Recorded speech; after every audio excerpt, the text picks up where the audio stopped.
नमस्कार, स्वागत है आपका के टीवी भारत में। मैं हूं वर्षा वेणुगोपाल। आसाम विधानसभा चुनाव 2026 से पहले सियासत पूरी तरह गर्म हो चुकी है। इसी बीच गुवाहाटी से भारतीय जनता पार्टी ने अपना संकल्प पत्र जारी कर दिया है, जिसमें विकास, रोजगार और सामाजिक मुद्दों पर कई बड़े वादे किए गए हैं। इस मौके पर केंद्रीय वित्त मंत्री निर्मला सीतारामन, मुख्यमंत्री हिमंता बिस्वा शर्मा, केंद्रीय मंत्री सर्बानंद सोनोवाल और प्रदेश अध्यक्ष दिलीप सैकिया एक साथ मंच पर नजर आए। बीजेपी के इस घोषणा पत्र में करीब 31 बड़े वादे शामिल किए गए हैं, लेकिन सबसे ज्यादा चर्चा महिलाओं को लेकर किया गया ऐलानों को हो रहा है।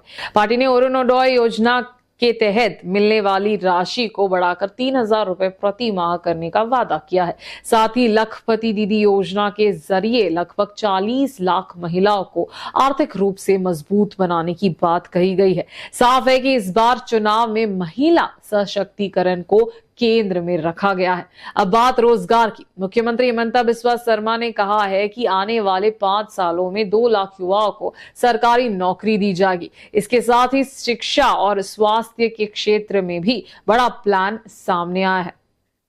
हर जिले में मेडिकल कॉलेज, यूनिवर्सिटी और इंजीनियरिंग कॉलेज बनाने की योजना है, ताकि हर क्षेत्र को बराबर विकास मिल सके। इंफ्रास्ट्रक्चर और निवेश पर भी खास जोर दिया है। पार्टी ने राज्य में बड़े स्तर पर निवेश लाने का लक्ष्य रखा है, जिससे उद्योग और रोजगार दोनों को बढ़ावा मिले। आसाम की सबसे बड़ी समस्या बाढ़ को लेकर भी बड़ा ऐलान किया गया है। करीब 18,000 करोड़ रुपए की योजना के जरिए राज्य को बाढ़ से राहत देने का लक्ष्य रखा गया है। वहीं राजनीतिक और विचारधारा से जुड़े मुद्दों को भी इस बार नजरअंदाज नहीं किया गया।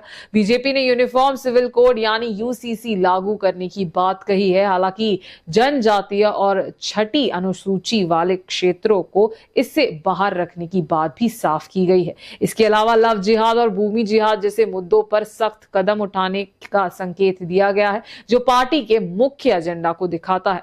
घोषणा पत्र जारी करते हुए निर्मला सीतारामन ने कहा कि पिछले 10 सालों में आसाम की अर्थव्यवस्था में बड़ा बदलाव आया है। राज्य की जीडीपी और प्रति व्यक्ति आय दोनों में काफी बढ़ोतरी हुई है। उन्होंने ये भी दावा किया कि जो काम पहले लंबे समय तक नहीं हो पाया, वो बीजेपी सरकार ने कम समय में करके दिखाया है। इंफ्रास्ट्रक्चर की बात करें तो ब्रह्मपुत्र नदी पर तेजी से पुलों का निर्माण इसका उदाहरण बताया गया। बीजेपी नेताओं ने यह भी कहा कि इस संकल्प पत्र को तैयार करने में जनता की भागीदारी रही है।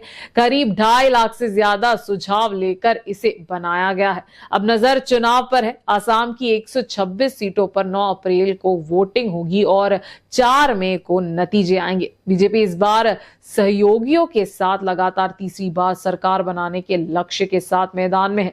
वहीं कांग्रेस वापसी की कोशिश में जुटी है।